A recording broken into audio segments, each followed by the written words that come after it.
Conflicto de los siglos. Capítulo 18. Heraldos de una nueva era. La esperanza de la segunda venida de Cristo ha sido el faro que ha guiado al pueblo de Dios a través de los siglos. Desde que nuestros primeros padres fueron expulsados del Edén, los fieles han anhelado el día en que el Redentor regresará para restaurar todas las cosas. Esta gloriosa doctrina, la más solemne y trascendental de las Escrituras, ha sostenido a los peregrinos de la fe en su largo caminar por este mundo de tinieblas y dolor. Ya en los albores de la historia humana, Enoc, el séptimo desde Adán, profetizó acerca de este evento culminante diciendo: «He aquí, vino el Señor con sus santas decenas de millares para hacer juicio contra todos». Job, en medio de su aflicción, se aferró a esta bendita esperanza exclamando: «Yo sé que mi Redentor vive, y al fin se levantará sobre el polvo». El rey David cantó con júbilo sobre aquel día en que la tierra temblará ante la presencia del Señor.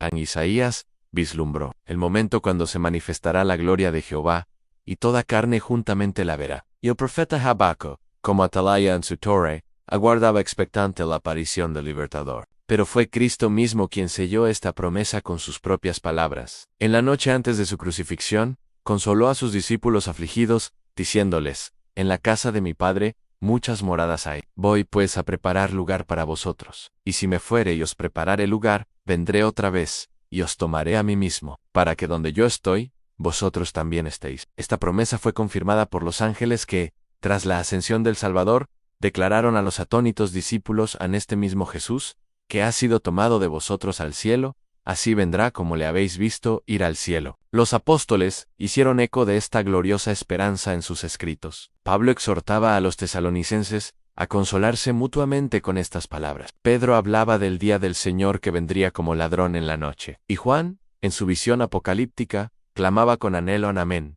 «Sí, ven, Señor Jesús». A lo largo de los siglos oscuros de persecución, esta promesa fue el ancla que sostuvo la fe de innumerables mártires. Los valdenses, en sus refugios alpinos, transmitían de padres a hijos la esperanza del pronto regreso de Cristo. Wycliffe, la estrella matutina de la Reforma, proclamó que el advenimiento del Señor era la esperanza de la Iglesia. Lutero declaró que ciertamente Cristo vendría dentro de 300 años. Calvino instaba a los creyentes a desear con ardor la venida de Cristo. El intrépido Knox no temía enfrentar a reinas y nobles con el mensaje del juicio venidero. Pero a medida que la Iglesia ganaba poder y riquezas terrenales, la ardiente expectativa del regreso de Cristo comenzó a enfriarse. El formalismo y la mundanalidad fueron apagando gradualmente el fervor de los primeros siglos. Las señales proféticas que anunciaban la proximidad del fin pasaban desapercibidas para muchos. Sin embargo, Dios no dejó a su pueblo sin testimonio. El gran terremoto de Lisboa, en 1755, sacudió a Europa como cumplimiento de las profecías de Apocalipsis. El misterioso día oscuro del 19 de mayo de 1780 llenó de asombro a los habitantes de Nueva Inglaterra, recordándoles las palabras de Jesús sobre las señales de su venida. Estos y otros acontecimientos extraordinarios eran como faros que advertían a una iglesia adormecida que el gran día se acercaba. Pero ¡ay, cuán pocos prestaron atención a estas advertencias celestiales! La condición de las iglesias en los últimos tiempos fue descrita con precisión en el mensaje a Sardis: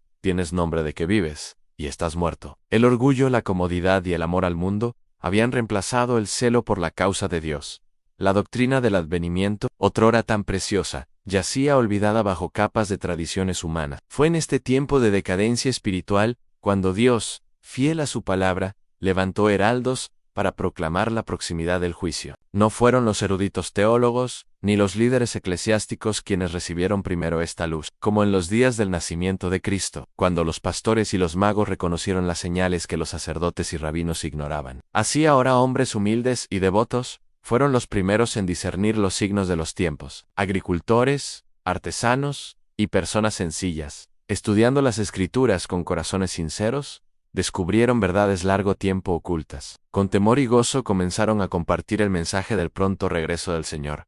No poseían elocuencia ni sabiduría mundana, pero el poder del Espíritu Santo acompañaba sus palabras. En campos y aldeas, en ciudades y pueblos, el llamado resonaba: «Temed a Dios y dedle gloria, porque la hora de su juicio ha llegado». Este mensaje, simbolizado por el primer ángel de Apocalipsis 14, era una solemne advertencia al mundo y un llamado a la Iglesia para que despertara de su letargo espiritual. Como en los días de Juan el Bautista, La voz que clamaba en el desierto preparando el camino del Señor provenía de los lugares más inesperados. No fueron los líderes religiosos establecidos quienes reconocieron las señales de los tiempos, sino almas humildes y consagradas que estudiaban con diligencia las profecías. La historia se repetía. Así como los sabios de Oriente y los pastores de Belén fueron los primeros en saludar al rey recién nacido, mientras los sacerdotes y gobernantes permanecían en tinieblas. Así ahora el mensaje del segundo advenimiento fue recibido primero por los corazones sencillos y obedientes. La iglesia oficial, como la higuera estéril del camino,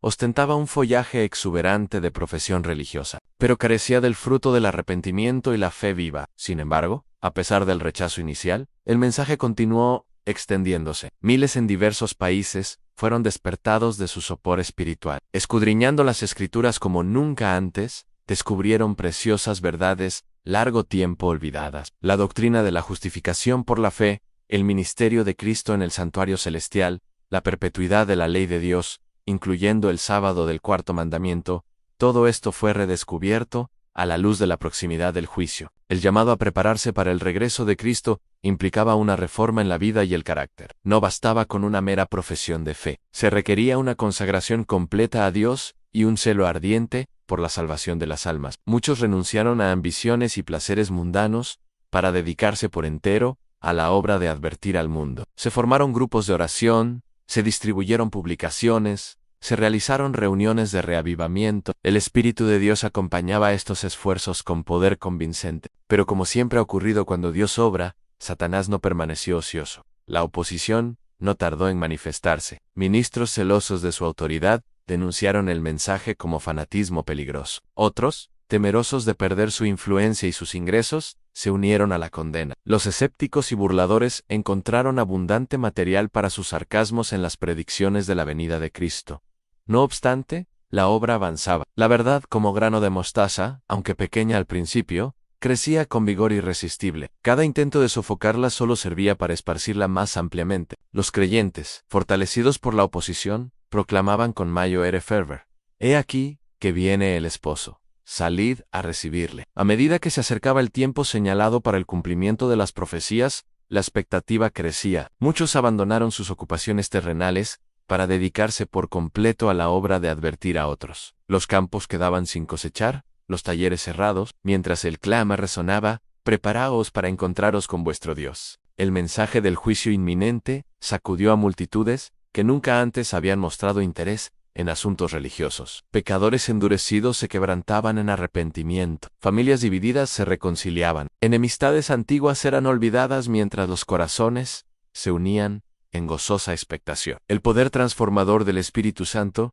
se manifestaba de manera asombrosa. Sin embargo, para muchos la prueba sería severa. El tiempo pasaba y Cristo no aparecía según lo esperado. La fe de algunos vaciló, otros abandonaron completamente su profesión. Pero para los sinceros, aunque decepcionados, la experiencia no fue en vano. Habían aprendido lecciones preciosas de humildad, de escudriñamiento del corazón, de dependencia total de la palabra de Dios. Su fe, purificada en el crisol de la prueba, emergió más fuerte y profunda. Aunque el día y la hora exactos permanecen ocultos, las señales del pronto regreso de Cristo son cada vez más evidentes. El mensaje de advertencia y esperanza debe resonar con renovado poder. «He aquí, yo vengo pronto. Retén lo que tienes, para que ninguno tome tu corona». Que cada corazón responda, con el anhelo del apóstol Juan: «Amén». Sí, ven, Señor Jesús.